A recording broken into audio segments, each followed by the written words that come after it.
Second time, and I call the member for Werriwa.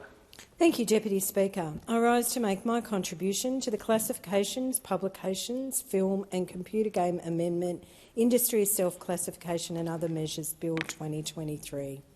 The legislation being debated today is the first stage of the Albanese Government's two-stage reform process.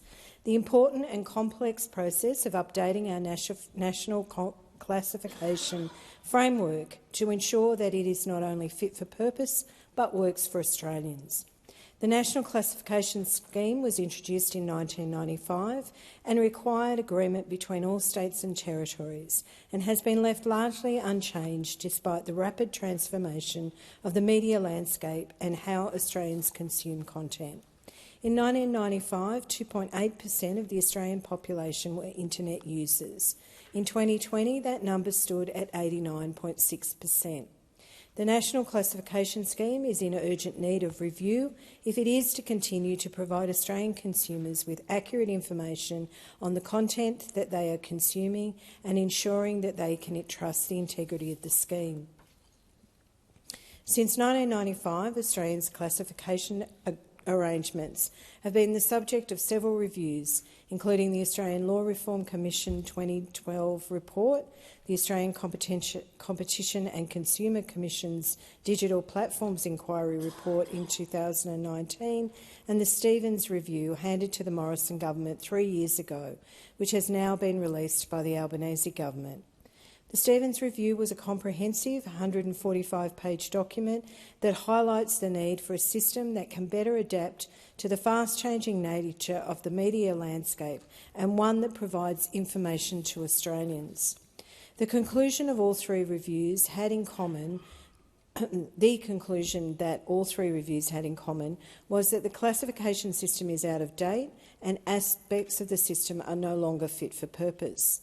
Industry themselves have been highlighting the need for reform. This bill will implement the Albanese Government's first stage of this reform process. A key element of this bill will include expanding options for the industry to self-classify content. Currently, in order to classify content, submissions must be made to the Classification Board or use minister-approved classification tools. However, this process is outdated, time-consuming, as the volume of content has increased so rapidly. It has become cumbersome, resource-extensive and inefficient for industry, especially content providers who do not have the necessary resources. The new process will establish a new accreditation system that allows individuals trained and accredited to classify content. It will reduce timeframes, allow faster classification and reduce the costs for business. It is a measure that is good for both businesses and for consumers. However, there must be an appropriate level of safeguards and oversight over the new self-classification system. The legislation will expand the powers of the Classification Board, introduce provisions to ensure the proper regulation of this system. These provisions will include criteria to assess individuals seeking accreditation, as well as a provision to suspend or revoke accreditation. This legislation will ensure quality of the self-classification of those accredited. This is necessary not only to ensure the integrity of the system, but also so that consumers have confidence in the classifications, what they mean and what they say. The Board will revoke and change classifications as necessary. The bill provides exemptions for classifications for certain low-risk content. This includes low-risk content such as films that are in language other than English and that are distributed through public libraries, are displayed by the approval of cultural institutions, exhibitions and events.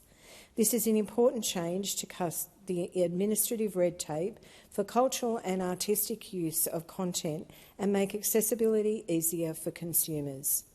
Additionally, further changes that will be introduced in this bill will further be streamlining the process of classification for content that has already been classified under the Broadcasting Services Act 1992. This bill supports the principle of classify once. Currently, such content is required to be reclassified under the Classification Act. It is an issue that was noted in both the 2020 Stevens Review and the 2019 ACCC Review. This is inefficient and burdensome requirement. Simply put, content that has not been altered or modified and that has already been classified should not need to be reclassified. Removing this requirement will harmonise and improve the efficiency of the system. This is a common sense change. The changes detailed in this bill are part of our commitment to reforming the classification system, a system that has been in place for decades with little change.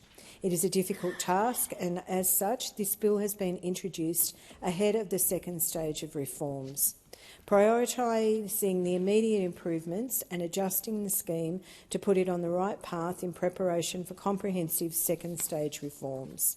Whilst a long process, it is an important one, and it must be done correctly to ensure consumers and content providers are confident in the system, and more importantly, everyone has the protection they require. I commend the work of the Minister for Communications, both on the bill currently before the House and on the extensive consultation process that is continuing.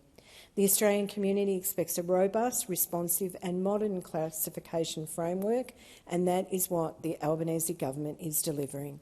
I commend the bill to the House.